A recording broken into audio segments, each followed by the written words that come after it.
All right, what's up everyone? Lucas here, back with another YouTube video. So if you're watching this, which you are, then the first thing I want you to do is hit subscribe right below me, somewhere here. Hit subscribe if you're not already, and then turn on post notifications so you know whenever I upload a new video. So this video is gonna be about my top 10 transformation tips for you. I sent this out to my emails, an email list, the other week or so, and I posted it on my platform. So you may have seen it already, but if you didn't, this is really gonna help you out. Stay true to your fitness goals through the holidays, and then for the new year 2020, this is going to help you stay on the right track. So here we go. The top 10 transformation tips. I got my little paper here. I wrote them down. So I'm going to read them off and then kind of go off in tangents where I see fit and try to help everyone out as best I can. So here we go. Number one. These are in no particular order. It's not in order of importance. These are just in order that I thought of them in my head. So and it's just 10 tips. Obviously, there's a lot more. But these are my 10 top transformation tips that I could think of whenever I put this list together a few weeks ago. All right, so number one, never add extra calories to your meals. Don't use any sauces that have calories. Only use 0-calorie seasonings, spices, sauces. Drink 0-calorie drinks such as water, Crystal Light, black coffee, flavored water, even diet soda is okay. Look at the nutritional label on the back of the food or the drink, and if it has 0 calories, it's okay, and if it has calories, it's a no-no. So basically anything that's 0 calories or Crystal Light sometimes has like 5 or 10 calories, that's okay too. But a big problem I see with people is that they may be following a strict diet and a meal plan, but then they're drinking apple juice or milk or orange juice. You don't want to add liquid calories for sure, and then you don't want to add any sauces like ketchup or ranch dressing. Anything with calories you don't want to add. That's a big no-no. Now, on my plans, you don't have to eat the food plain. That's another misconception. You can always add flavor, and you always want to make your food taste good. I encourage my clients to make the food taste good, make the meals taste good, but you never want to add calories in the form of condiments to those meals. So I listed off, I didn't list them off in this, but seasoned salt, black pepper, cinnamon with oatmeal is fine. A lot of the seasonings and spices, most of them are 0 calories. The things you're going to run into with calories is the sauces. So a tip is go to the brand Walden Farms. They make 0-calorie or very low calorie like dressings, ketchup. So check them out. But you never want to add calories to your meal. So always look, if you're having a sauce, soy sauce is okay, hot sauce, mustard, just look at the back of the bottle and it says 0 calories, you're good to go. Okay, number 2. So I'm gonna sort of read them off and then, like I said, just if I wanna add something, I will. But number 2 is work out whenever it's convenient for you. So a really common question I get is, when should I work out? You work out whenever it's convenient for you. It doesn't matter what time of day you do your workout at, make it fit with your schedule. So whether that be morning, lunch, dinner, evening, whenever it fits your schedule. Me personally, I've worked out at midnight sometimes. I've worked out at like 5 a.m., in the afternoon, at evening. I've worked out at all different times of the day. You go whenever is best for you. Now, I'm assuming most people have, normal 8, 10, 12-hour day jobs.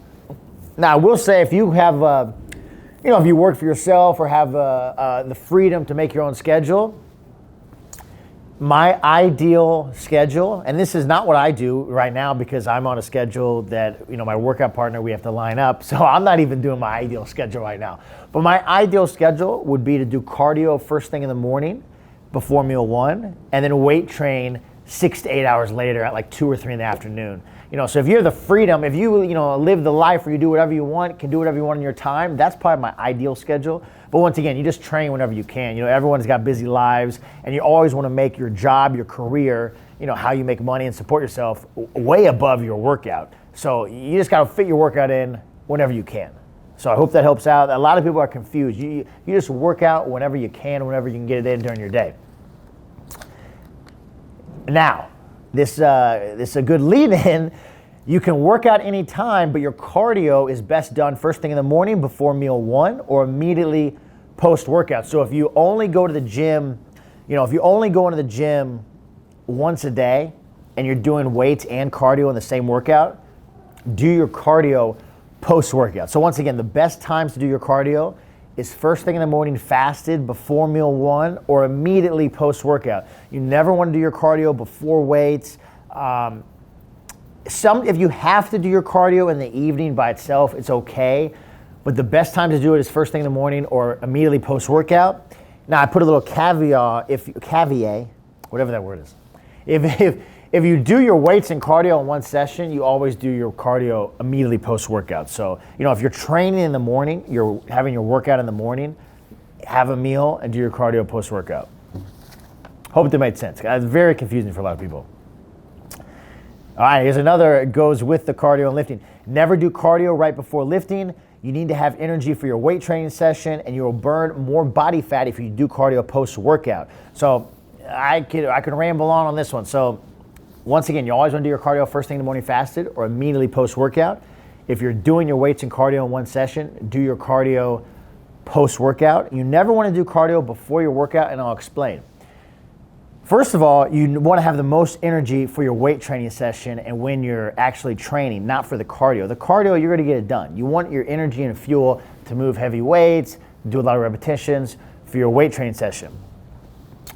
Also, when you weight train, so your muscles are made of, water and glycogen makes up your muscles. So when you do cardio before you weight train, you're only burning off the glycogen, which is carbohydrate, in your muscles, not stored body fat. So you want to do cardio when the glycogen levels is lowest or empty in your muscles, which is when you wake up fasted.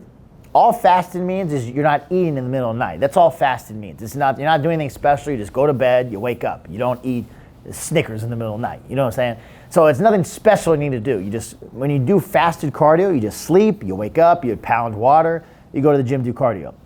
So when you do fasted cardio or cardio immediately post-workout, your glycogen levels is empty, and that's when your body is going to use your stored body fat. Okay, this is key. When you're doing cardio, you want your body to use your stored body fat, not glycogen or protein, as fuel. So your body's going to use your fat as fuel, not glycogen. So if you do cardio before you work out, your body's just burning the food you just ate. It's not burning stored body fat. So that's the idea behind it. Your body wants to use stored body fat for fuel to fuel that cardio, and that's only done when the glycogen levels is empty. And when you weight train, you're using the glycogen in your muscles to help you fuel your weight training session. So at the end of the workout, your glycogen is empty. You do the cardio, you're going to burn fat. It's that simple. Okay, number 5. I recommend 6 to 8 hours of rest each night. Now that doesn't necessarily mean you will be getting 8 hours of deep sleep, but try to rest your body for 8 hours. Some people need less. All of these are kind of like, that's why they're transformation, my top 10, because a lot of people don't understand them. So a lot of people would say you need 6 to 8 hours of sleep. I say you need 6 to 8 hours of rest. So whether that means you're laying down resting, because I know me personally, if I'm really going good and really feeling motivated in my routine, if I sleep, sound asleep for 4 to 5 hours, that's plenty. But notice I said sound asleep for 4 to 5 hours. I'm actually going to be resting. I might not wake up for, get out of bed for 7 or 8 hours. The sleep time is 4 to 5 hours. So if you can't, get 8 hours at night, then try to take a nap during the day or just get off your feet during the day. That's what I mean by resting. You don't actually literally have to be sleeping, but just having your body resting and, just chilling out for a while. So 6 to 8 hours of rest. And when you sleep and when you rest is when your body recovers itself, repairs, and that's where you build the muscle and burn body fat. So rest and sleep is, obviously super important. Number 6, don't combine meals if you miss one.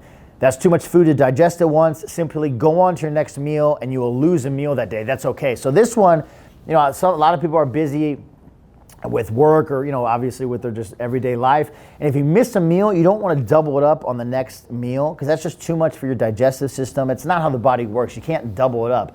You just have the next meal and you forget about the one you missed. But a good tip, and I think this is my next tip. This goes into my next tip.